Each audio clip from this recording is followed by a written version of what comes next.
At Easter dinner, my brother laughed and said, "Not everyone can handle real tech."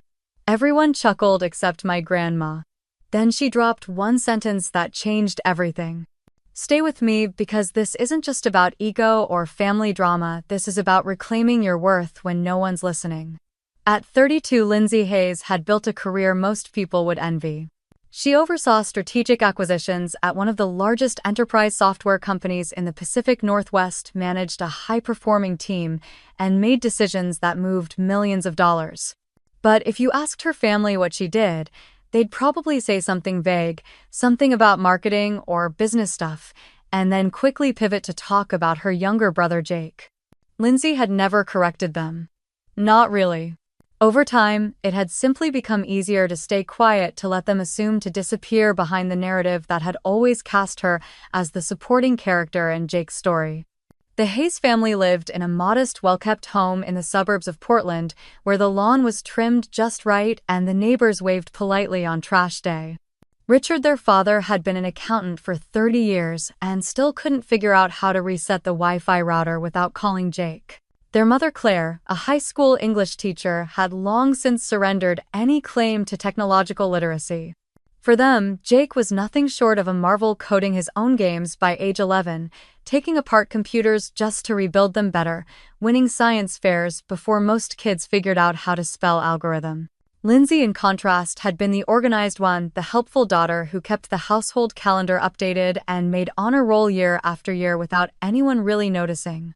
When Jake won a robotics competition, the family threw a party. When Lindsay was elected student body president, her mother said, "That's nice, dear," and went back to grading essays. From the outside, their family looked balanced, even warm. But for Lindsay, growing up with Jake was like orbiting a star that burned too bright. No matter what she achieved, it always seemed to pale in comparison. If she got an A, Jake got an A+ and built a model of the solar system in his spare time. If she won a debate, Jake casually mentioned he'd been invited to join a summer program at MIT. She used to think the comparisons would stop once they became adults. They didn't. The subtle, unspoken hierarchy remained. Even now, with her career soaring, Lindsay still felt like she was fighting for recognition in a family that had long ago decided who the star was. Her parents didn't mean harm, she knew. They weren't cruel, just conditioned.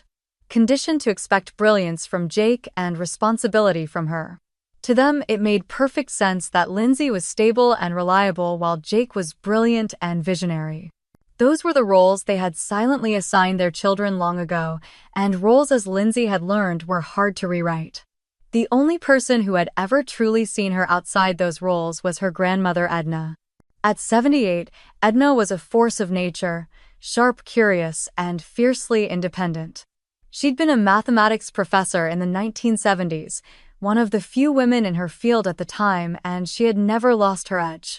Unlike the rest of the family, Edna didn't fawn over Jake or dismiss Lindsay's work. She asked real questions. She listened. She saw. "You see systems, not just tasks," Edna once told her when Lindsay was still in college. "That's rare. Don't let anyone convince you that your gift is smaller just because it's quieter." It was a conversation that Lindsay often replayed on the hard days, the days when her work was ignored in family group texts, or when Jake bragged about his latest venture and no one asked what she'd been up to. Those days still came more often than she liked to admit.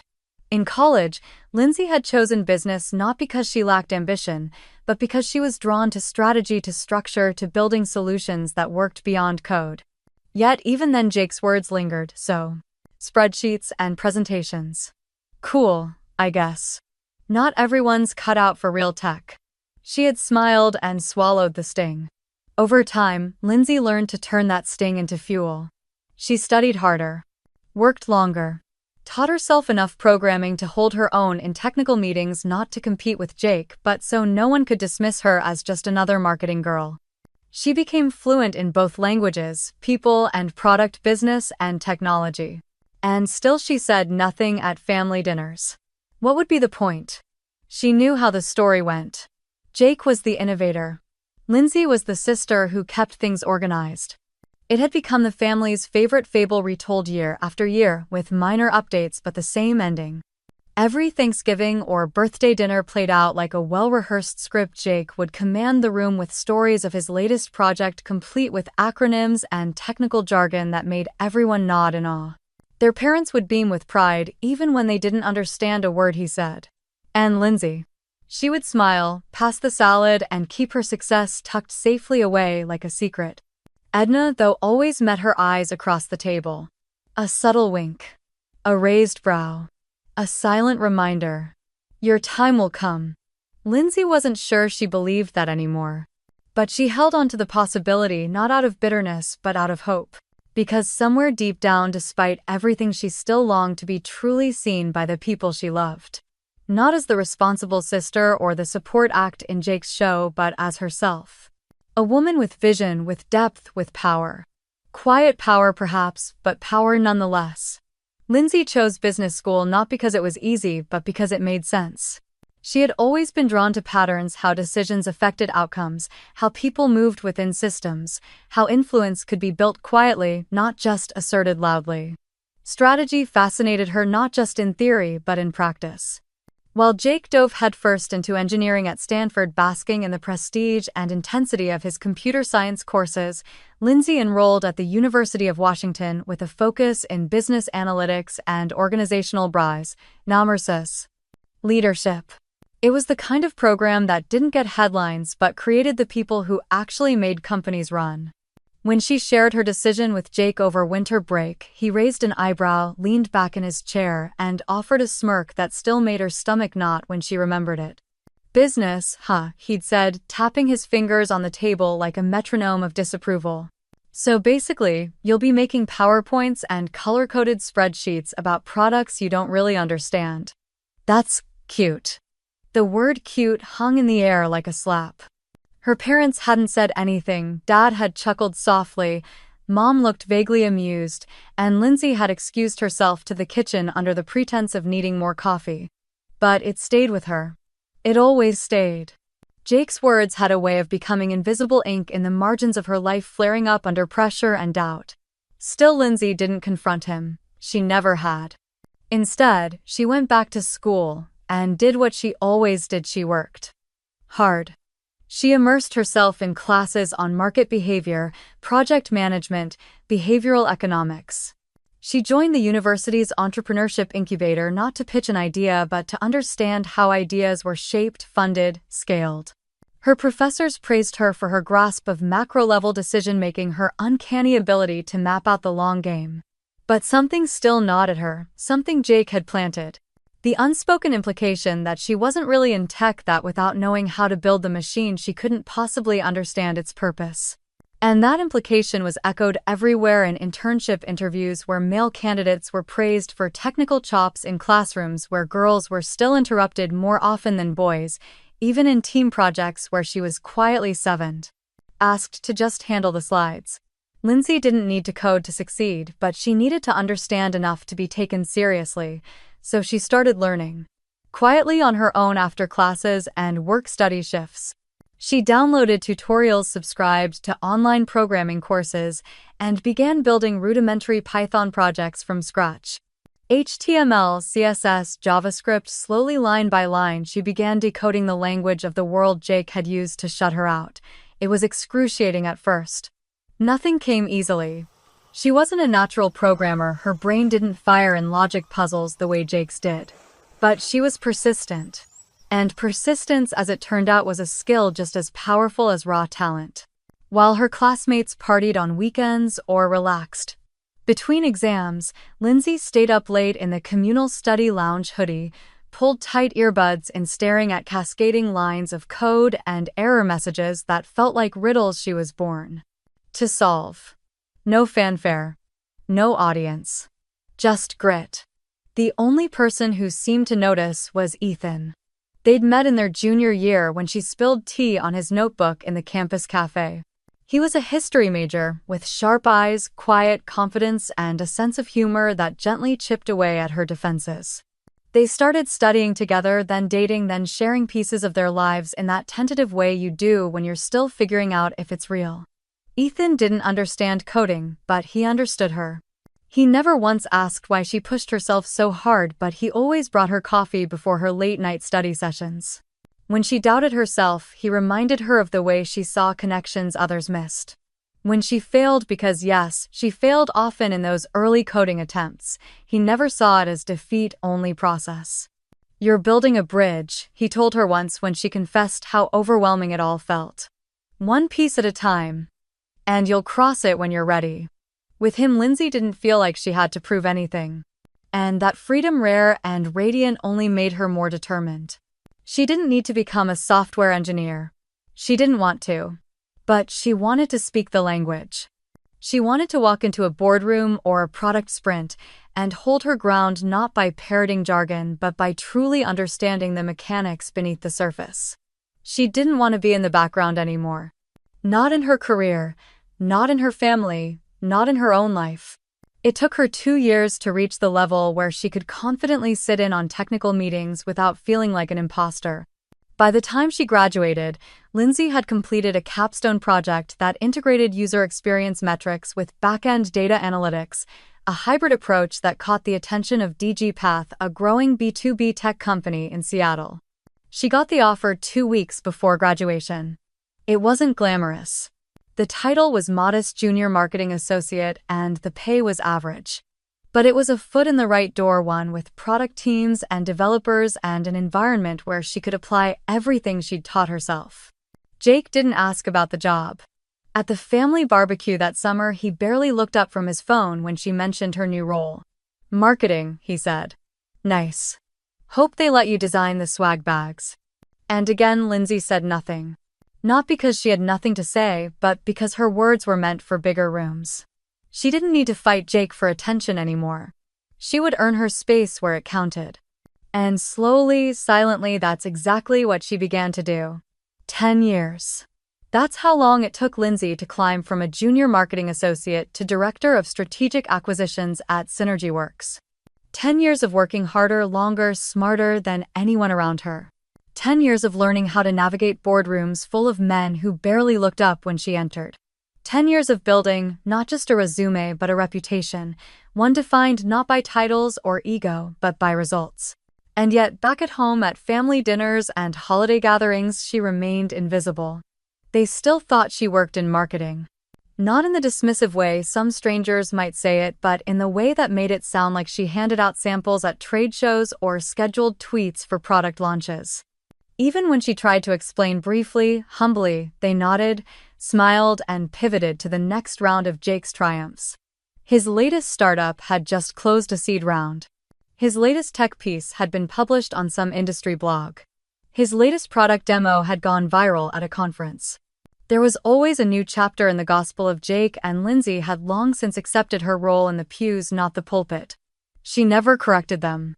Not because she was ashamed, far from it, but because the effort felt like yelling into the wind.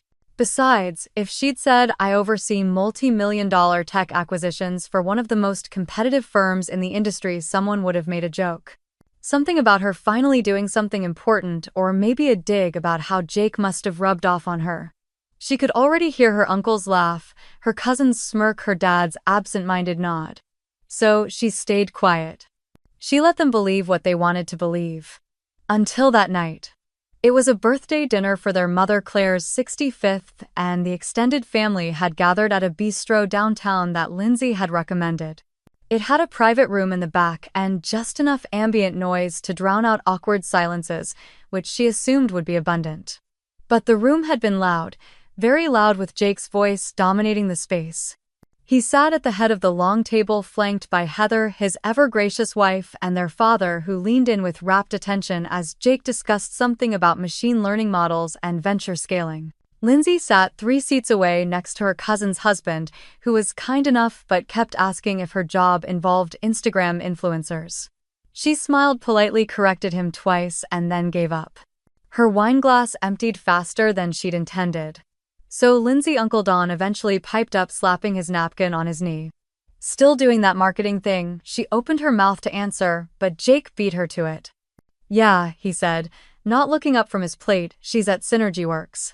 You know that big corporate place downtown? I think she leads like branding or something." Lindsay blinked.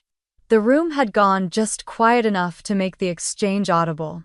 Her face flushed not with embarrassment but with something deeper. Something heavier. Actually, she said carefully, I'm Director of Strategic Acquisitions. Oh, Jake teased, dragging the sound out like a teacher praising a toddler for saying astronaut. Fancy. Someone laughed. It might have been Uncle Don. Or her cousin. Or no one. The sound blurred. So what is that? Another voice asked. Like, figuring out which companies to put ads on. Lindsay stared at her plate. The air around her felt thick. It means, she said slowly, that I lead a team responsible for identifying and acquiring smaller tech companies that fit our long-term innovation and growth strategy. A beat. Then, so, you buy companies. Among other things, yes. Jake chuckled. Just don't buy mine, okay? Another laugh. Louder this time. Lindsay stood up. She didn't remember picking up her purse. Didn't remember saying goodbye. She remembered the waiter's puzzled glance as she walked out. She remembered the night air hitting her skin like cold reality. She remembered texting Ethan, I left. Please don't ask. It wasn't until she got home that the tears came, hot, silent, and not entirely from pain. There was rage in them too. Rage at how small her family made her feel. Rage at how she kept letting them. Rage at the years spent proving herself in rooms filled with strangers only to crumble in a room full of people who were supposed to love her. The next morning she called Grandma Edna.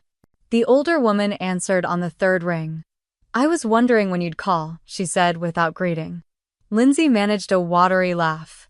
You heard? Of course I heard. Your mother called me thinking I'd have something nice to say about Jake's Toastmaster performance. I didn't. There was a pause. Then Lindsay whispered, why does it still hurt? Because Edna replied gently, you're human, and humans want to be seen. Especially by their families. I'm so tired of being invisible. You're not invisible, Lindsay. You're just not loud. There's a difference. Another pause. Then I wish I could be louder. Edna didn't speak right away. When she did, her voice was calm but fierce. Sweetheart, you don't need to shout to be heard. But you do need to stop whispering to yourself. You've worked your way into a place of power earned, not given, and you keep acting like it's some kind of fluke. It's not. You are brilliant, strategic, and damn good at what you do. I don't know how to make them see it. Maybe they never will, Edna said bluntly. But that doesn't change the truth, and the truth is your light is real. Whether they look at it or not. So don't dim it for anyone, not Jake, not your father. Not even your mother. Shine anyway. Lindsay wiped her eyes. You don't need to prove anything, baby, Edna added. But don't you ever let anyone smother your flame, not even for peace. It was the kind of statement that stuck in your bones. That lived in your chest long after the call ended. Lindsay didn't go to the next family brunch. She didn't explain. She didn't justify. She just got up the next morning and went to work, head high, back straight, heart still raw but steadier. Because for once she wasn't shrinking to fit their view of her. She was holding space for herself. It started like any other quarterly strategy meeting, coffee still too bitter, lights too bright, and the air sharp with ambition. Lindsay sat at the head of the conference table, surrounded by her team of analysts, market researchers, and financial strategists. As Director of Strategic Acquisitions, this was her battlefield. Not boardrooms full of noise and ego, but calm, methodical decision-making.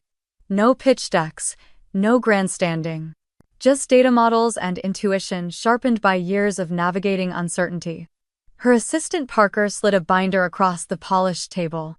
This quarter's shortlist, he said. 15 emerging companies tiered by innovation, potential IP value, and synergy compatibility. We did a deeper dive into 6. Lindsay flipped open the binder without looking up. Her fingers moved automatically, scanning for the highlights: market position, tech differentiators, burn rate, team maturity, potential cultural fit. Her eyes halted halfway down the second page. Neuralink, she asked, voice tighter than she intended. Yeah, Parker said, oblivious to the tremor in her tone. Really promising tech. Advanced AI language mapping, edge processing models, early signs of enterprise application viability. But they're bleeding cash. Zero go-to-market strategy. might not last 6 months without intervention. Lindsay kept her face neutral. Her stomach, however, dropped like a stone. She stared at the name again. Neuralink. Founder Jake Hayes. It was surreal seeing her younger brother's company appear not as a boast at the family table, but as a line item on a spreadsheet marked high innovation risk. The analysis was clinical, detached, brutally honest. Lindsay didn't need to read the fine print to know it was accurate. She'd always known Jake was brilliant, but brilliance was not the same as leadership. It wasn't even the same as vision. Jake could build extraordinary things, but he had never shown the patience to scale them nor the humility to ask for help when his ambition outpaced his planning. She flipped through the report page by page, each paragraph cutting deeper than the last. Neuralink's product had potential. Its technical infrastructure was solid. The underlying AI model was actually impressive even in comparison to other competitors in the same vertical. But everything else? A disaster. No CFO, no cohesive team culture, no strategic roadmap. Their customer acquisition cost was astronomical. Their churn rate even worse. Lindsay didn't need a background in finance to see what was happening. She needed only to remember every dinner where Jake dismissed marketing as fluff, every time he bragged about disrupting an industry while ignoring how industries actually worked. She closed the binder slowly. Her instinct was to recuse herself immediately. She had done it once before years ago when a former colleague's startup came under review. It was protocol and it protected the integrity of the process. But before she could speak, Monica Reynolds, the firm's VP of corporate strategy, addressed her directly. Lindsay, before you bow out of this one, I'd like your take.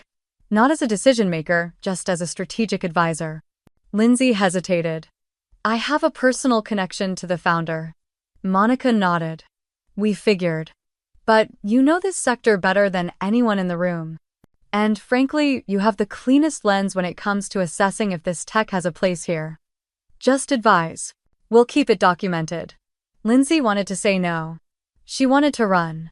But something in her, the part that had spent a decade becoming someone who saw the whole board, wouldn't let her. This wasn't about Jake.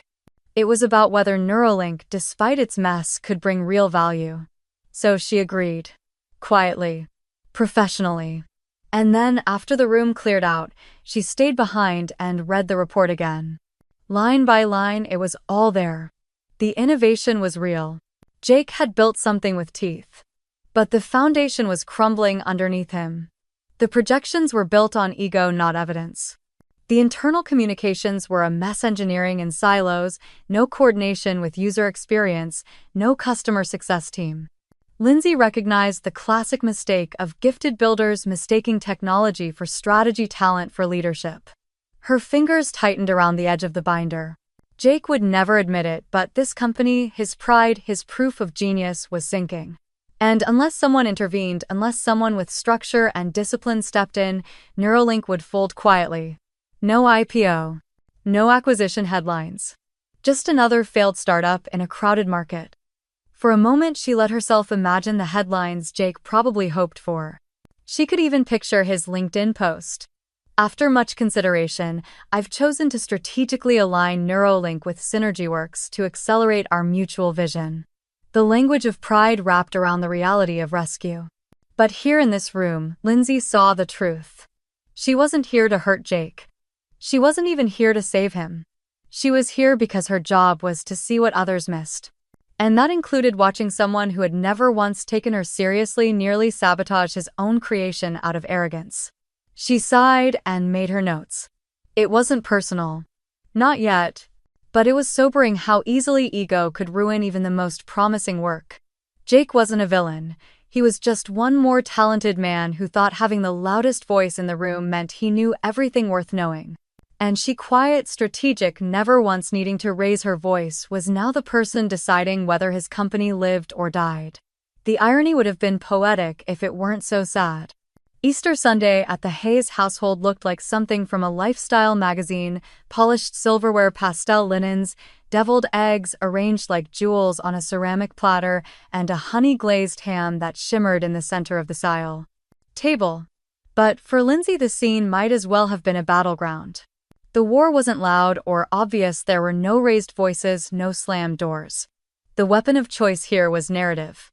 And once again, Jake was winning. He sat at the head of the table, animated and charismatic, spinning tales of entrepreneurial grit and genius. "You have to know when to make your move," he said, cutting into his ham with surgical confidence. "In this industry, timing is everything. That's why I executed the exit when I did." Strategic alignment, market positioning, it was all part of the long-term play. Their parents beamed, drinking in every word like it was scripture. Even Heather, his wife, smiled politely, though Lindsay noticed the strain in her expression. Ethan squeezed her hand gently under the table, his way of reminding her she didn't have to respond, not yet. Lindsay remained silent, calmly passing dishes and exchanging small talk with her aunt and cousin while Jake strutted through his performance. It was exactly what she had expected. He had turned the sale of Neuralink, an acquisition that had saved his company from collapse, into a masterpiece of self-mythology. In his version, he hadn't been rescued. He'd orchestrated it all. The tech visionary who'd gracefully transitioned out at the peak of success. Not a word about missed payrolls. Not a whisper about the burn rate that had sent red flags up across SynergyWorks dashboards. Not a mention of the fact that the company who'd acquired him, who had made sure his engineers kept their jobs, his IP found a future, and his own name stayed clean, was the same one Lindsay worked for. And had evaluated. And had quietly advocated to save. She said nothing. Until Edna, seated at the far end of the table with perfect posture and eyes that saw everything, gently tapped her glass. "You know," she said with a thoughtful lilt, "I was reading something about SynergyWorks last week. They've been making some very smart acquisitions lately. Including a little AI company, Neuralink, I believe. That's the one you founded, isn't it, Jake?" Jake's fork paused midair. He smiled, a tight, flickering thing. "Yes, Grandma," he said. "That's the one. Brilliant piece of tech. They were lucky to get it." Edna nodded slowly. "And Lindsay," she continued, turning her gaze with all the softness of a sunbeam and the weight of a judge. "Don't you work at SynergyWorks?" The room stilled. You could hear the clink of a water glass setting down at the far end of the table. Jake's head snapped toward her. "She's in marketing," he said quickly, dismissively, the familiar edge of condescension sliding into his voice. "Makes brochures and event plans. Good ones, I'm sure." A ripple of awkward laughter tried and failed to lift the tension. Lindsay set down her fork. Slowly, deliberately. "Actually," she said, her voice quiet but clear. "I'm Director of Strategic Acquisitions. My team led the evaluation of Neuralink before the deal went through." For a moment, no one moved. Jake stared at her, blinking. "No," he said flatly. "That's not possible. I would have known." "Would you?" she asked, folding her napkin. "You didn't even know what I did." "We never dealt with you directly," he said, scrambling, now defensive. "I worked with executives from my team," she finished for him. "I recused myself from negotiations due to conflict of interest. But I was the one who identified Neuralink as an acquisition target. I reviewed the initial reports, and I advised on the due diligence findings." Silence. Heather looked down. Their mother looked back and forth between her children, confused. Their father's brow furrowed, struggling to absorb the reality. Edna, bless her, simply sipped her tea. Jake shook his head, a bitter smile spreading. "So this is what this is about," he said. "You couldn't stand me getting credit for something, so you swooped in to take the win." "This isn't a competition," Lindsay replied. "This is reality. Your company was 3 months from insolvency. You had groundbreaking tech and no idea how to scale it. You needed structure, direction, and capital. SynergyWorks gave you all 3. You're unbelievable," Jake snapped. "You think reading a few spreadsheets makes you the hero. I think seeing the whole picture is my job," she said, her voice still even. "And you've spent your entire career mocking the parts you didn't understand. Marketing, strategy, operations. But those are the things that saved you." Jake stood abruptly. "This is ridiculous." "Sit down, Edna," said her voice, soft but commanding. Jake froze. He looked at his grandmother, startled. "Sit down," she repeated. And he did. Slowly. Reluctantly. "No one's here to humiliate you," she continued. "But it's time we stopped pretending that one kind of brilliance matters more than another. Your sister didn't embarrass you. She protected your legacy even when you didn't know it, and if you can't see that, then you don't deserve what she gave you." Jake said nothing. No one did. The tension hung heavy, but something had shifted. The truth was in the open now.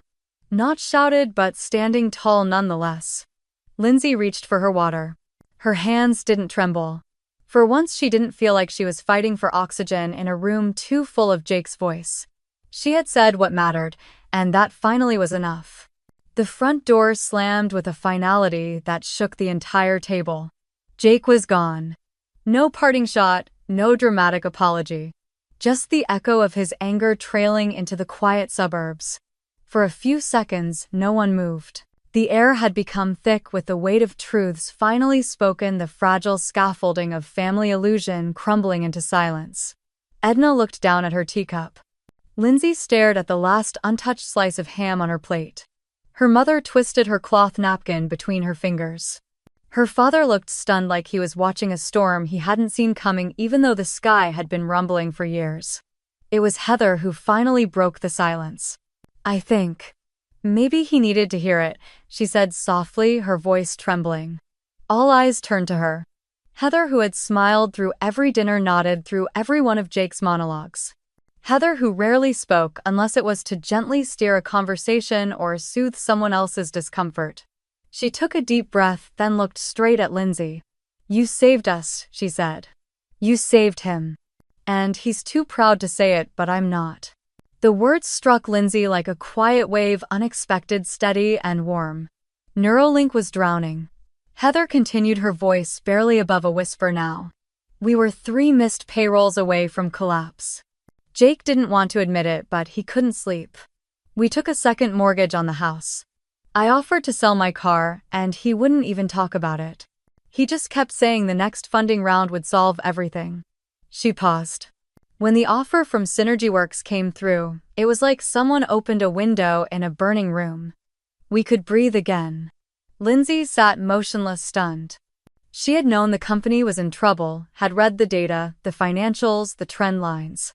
But hearing it aloud, not from an analyst or a spreadsheet, but from the woman who had lived it, sacrificed for it, made it real in a different way.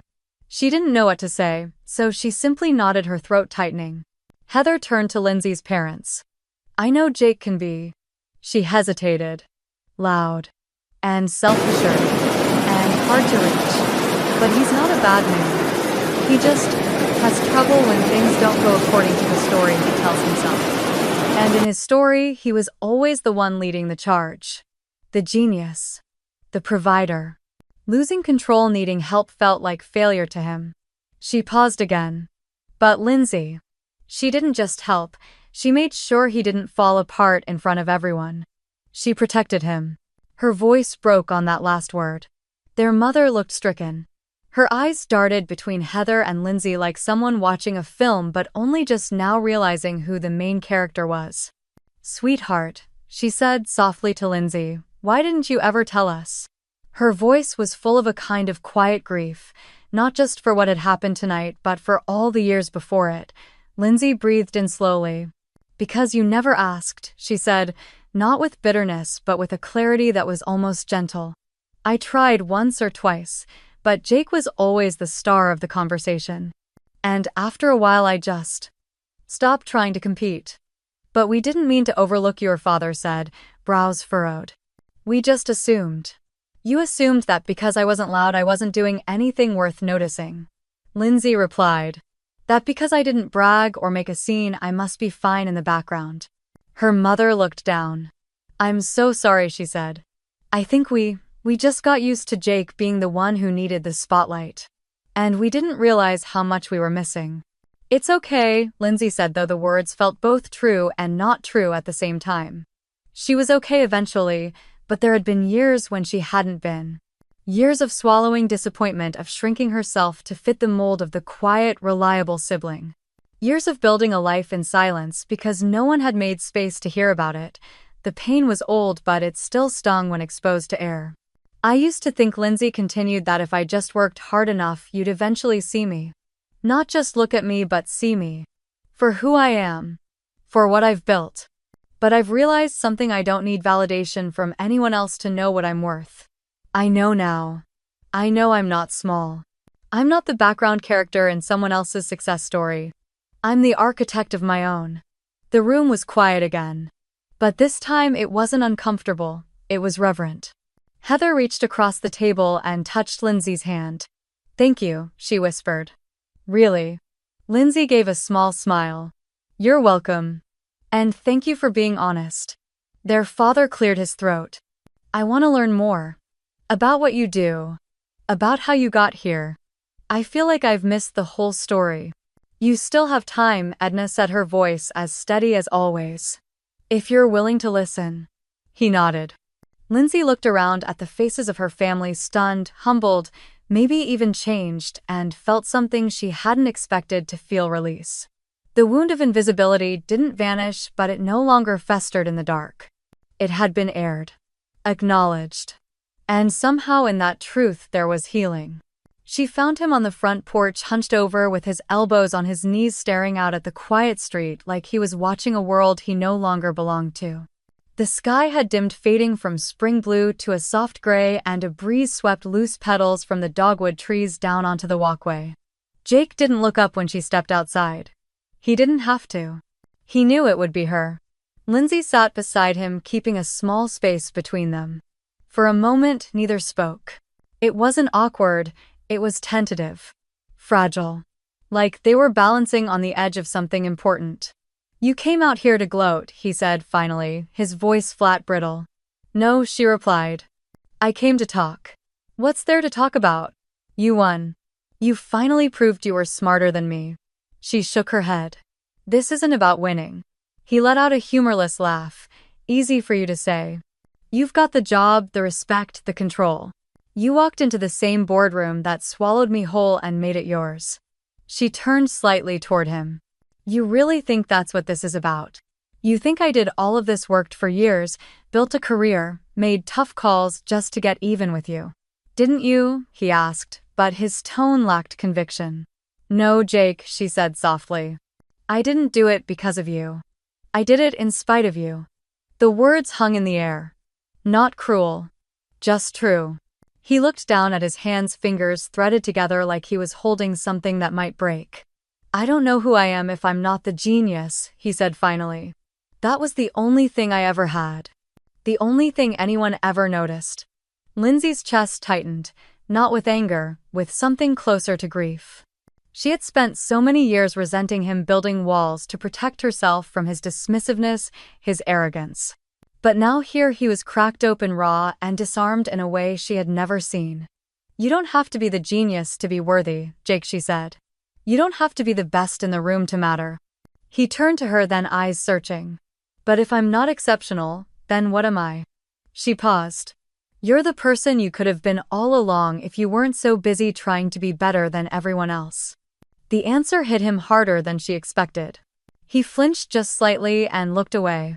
"Do you know what it was like?" he asked, voice low. "Being the one everyone looked to. The one they bragged about. It felt like I couldn't stop or breathe or doubt myself for even a second. Because if I did, maybe I'd disappear. Maybe I'd be just like everyone else." Lindsay nodded. "I know. Because while you were under that spotlight, I was outside of it, trying to be seen at all." They sat with that for a while. Two sides of the same wound. One child taught to shine or disappear, the other taught to stay small and polite. "You know," he said after a pause, "when they talked about the acquisition, I thought it would ruin me. Like I had failed. Like everything I built was being taken from me." "No one took it from you," she said. "We kept it alive. Because it mattered. Because you mattered. You could have told them. At dinner. That you were involved from the start. You could have humiliated me. That's never what I wanted," she said. "Not once." Jake's shoulders sagged. "You could have let it fail." "I know." He looked at her again, but this time there was something different in his eyes. Not pride, not defensiveness, just understanding. "Why did you help?" She answered honestly. "Because I saw something worth saving. The tech. The people. Even you. Jake. Especially you." Silence stretched again. A few cars passed. Somewhere, a neighbor's wind chimes picked up in the breeze. Then Jake said, "Do you ever think about how it could have been different?" She nodded. "All the time. We could have been partners instead of opponents. We could have learned from each other." "You still think that's possible?" "If we choose it, yes." He leaned back against the porch column, exhaling. "I don't know how to start over." "You don't have to start over," she said. "Just start honest." Jake was quiet for a long moment. Then he offered her a sideways glance.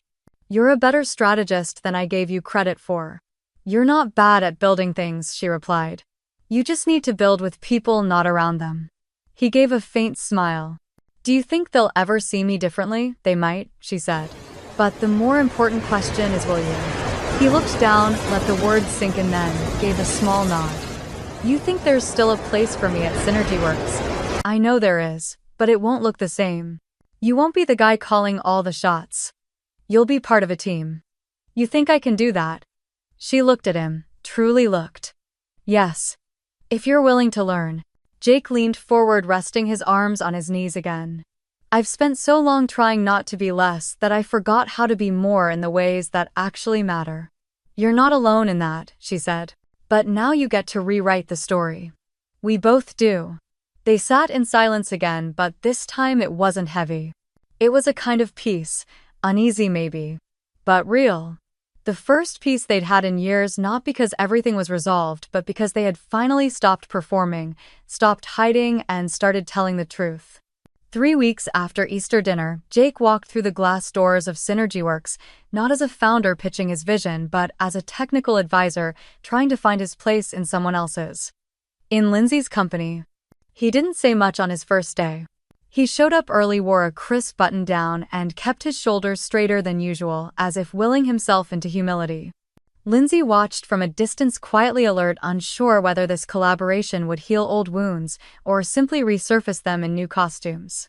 His official role was limited consulting on how Neuralink's technology could be integrated into SynergyWorks' existing infrastructure, providing insight to the data science team and working alongside Marcus, the head of technical integration.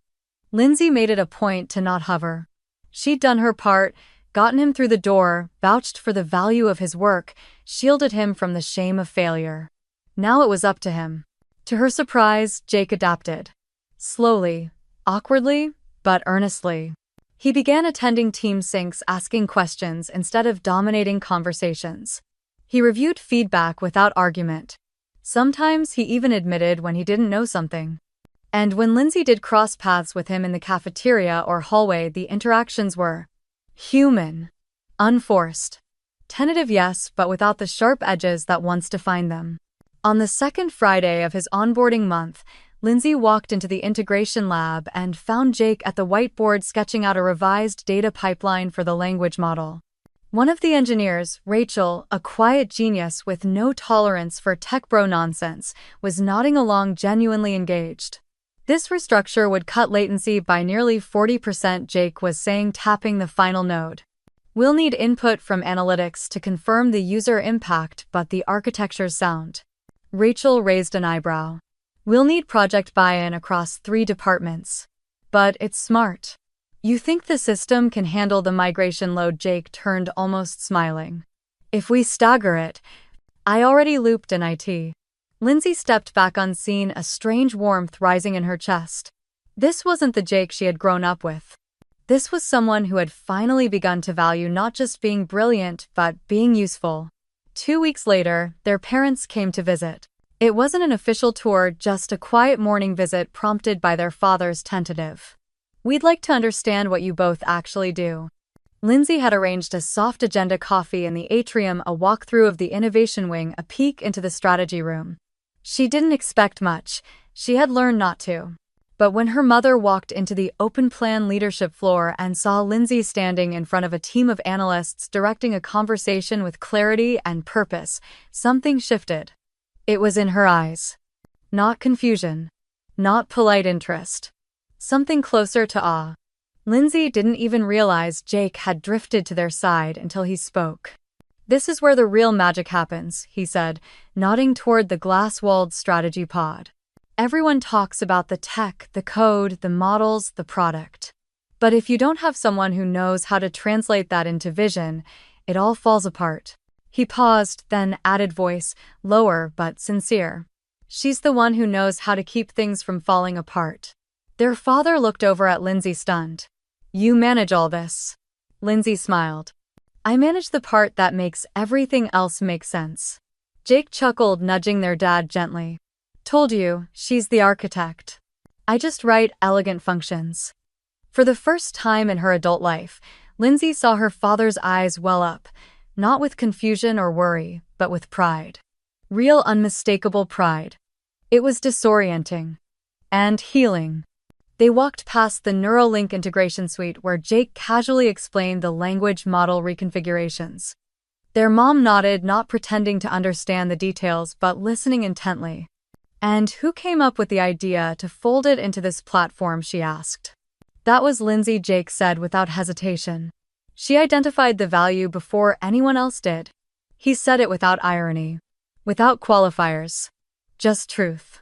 Later that afternoon, as they sat on a quiet bench near the company garden, an odd little nook with succulents and steel sculptures, Jake looked over at her. You know, he said, I used to think the hardest thing was getting people to notice you. But I think the real work is making yourself worthy of being noticed. She tilted her head. You were always worthy, Jake. You just thought you had to perform for it. He exhaled. And you were always performing less so I could shine brighter. She looked out at the garden path winding around the trees. Maybe. But that's over now. Yeah, he said. It is. That evening, as she stood in her office looking down at the cityscape, Lindsay allowed herself a quiet smile. Not a victorious one, not a smug one. But the kind of smile you give yourself when years of invisible labor, emotional, professional, internal, finally start to reshape the world around you. She had not sought revenge. She had offered understanding. And in return, she'd been seen. Not just by Jake, but by everyone who once overlooked her light. The invitation arrived on a pale blue card handwritten in her mother's careful cursive dinner at home. Just us. To celebrate you both. Lindsay read it twice, not because she didn't understand, but because it didn't feel real. There had never been a dinner for her.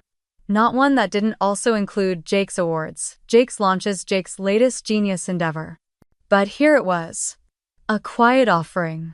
An olive branch in ink. The dining room looked different that evening. Not in any physical way, same old oak table, same mismatched chairs, same floral centerpiece her mother swore by, but the atmosphere had shifted. It was softer. More intentional. There was no centerpiece of tension, no silent competition hiding under the roasted chicken and mashed potatoes. Just families slightly nervous trying their best. Jake helped their father set the plates. Lindsay poured water for everyone. Heather brought a lemon tart from a bakery downtown. Their mom kept fluttering between the kitchen and the dining room, not quite believing the dinner was happening. Their father cleared his throat as everyone settled in. We just wanted to say something, he began awkwardly but sincerely. For a long time, I think we let old habits decide how this family saw itself. And we missed a lot because of it.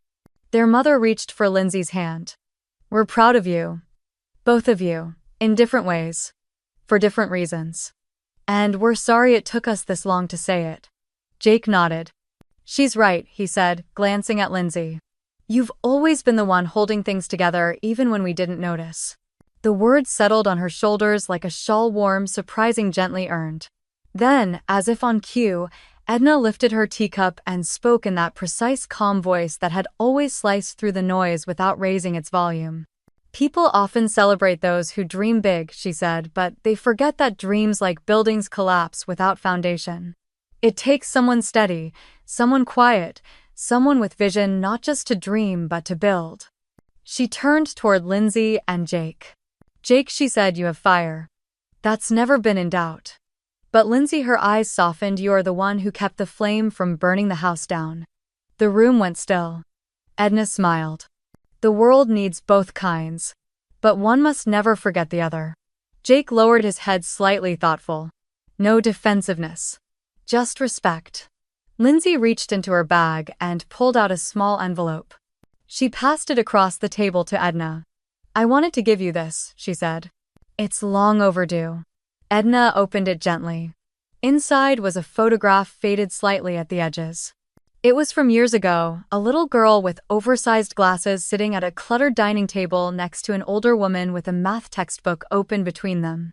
The girl's hand gripped a pencil. The woman's hand rested gently over hers. Both were smiling. Edna's eyes shimmered. "You were the first person who ever saw me," Lindsay said, her voice trembling just a little. "Not for what I could do for others. Not for how I made life easier by staying quiet, but for what I was. You gave me language when I didn't have it. You believed in the part of me I hadn't even discovered yet. I would have disappeared without you." She paused, her voice catching. "Thank you for keeping me visible." Edna reached across the table and placed her hand over Lindsay's Nina's. "You were never invisible, sweetheart," she said. "The world just had its eyes closed." Heather wiped a tear from the corner of her eye. Lindsay's mother let out a soft, shaky breath. Her father reached for the wine bottle but then seemed to forget why, his gaze fixed on the photo. After dessert, Jake wandered into the living room and returned with a dusty old photo album. "Remember this?" he asked, flipping it open. Inside were snapshots of birthday parties, school concerts, half-finished science projects on kitchen counters. But as they turned the pages together, something unexpected happened. They laughed. Really laughed. Not the tense, polite kind that covered discomfort, but the kind that came from mutual memory and time softening the sharp edges of old hurt. Lindsay pointed to a picture of Jake dressed as a robot made of cereal boxes and aluminum foil. "God, you really thought that was going to get you into space." "It almost did," he smirked. "NASA just wasn't ready." The evening drifted into night. As they all stood to leave, Edna lingered in the hallway with Lindsay, her hand resting lightly on her arm. "Tonight felt different," she said quietly. "Like the family finally found its new shape." Lindsay nodded. "It's still forming. But yes." Edna leaned in, whispered gently. "You didn't just build your own light, darling. You helped others find theirs." Lindsay's throat tightened again, and all she could do was hug the woman who had seen her first and best. That night, alone in her apartment, Lindsay placed the same photo of her and Edna on her desk.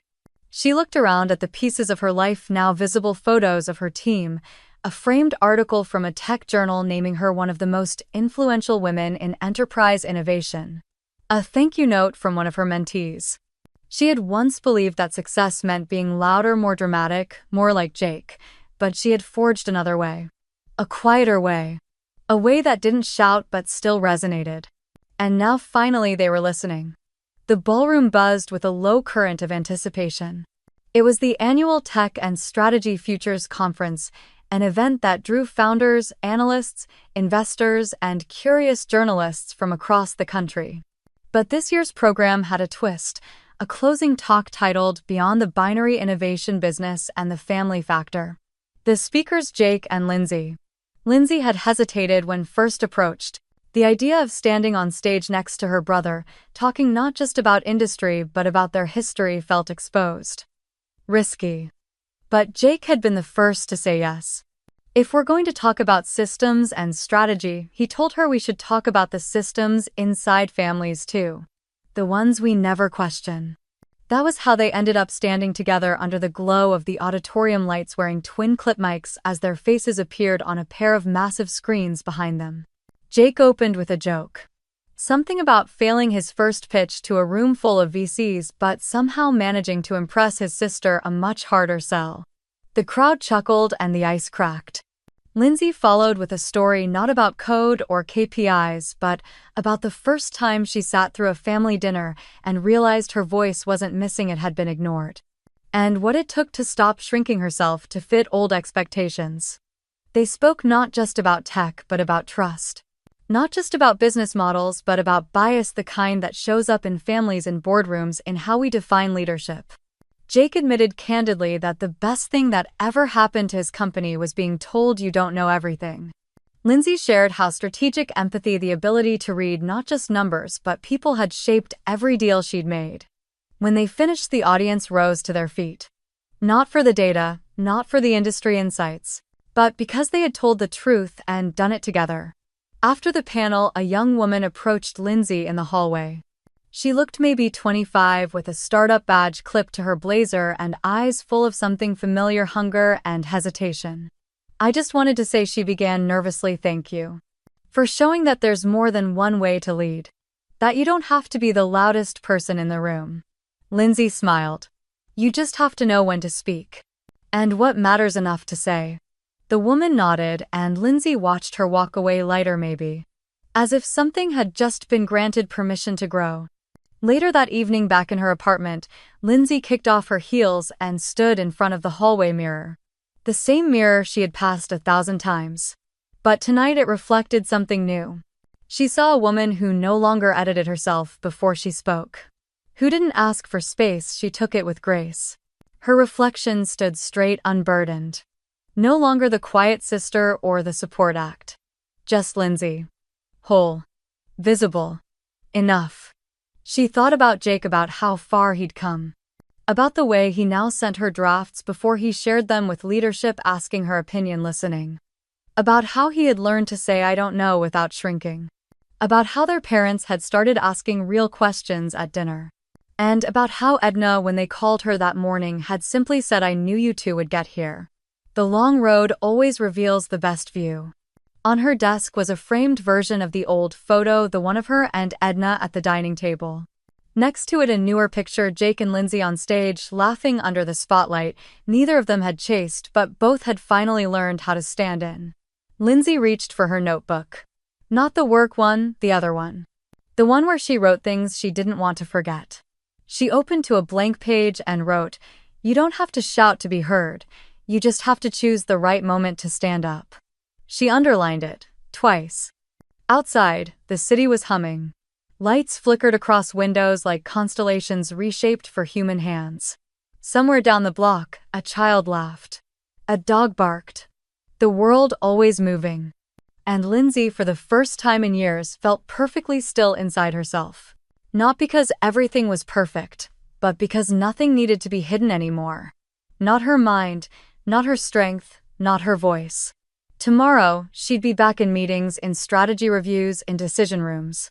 She'd have to navigate bias, interruptions, assumptions. She always would.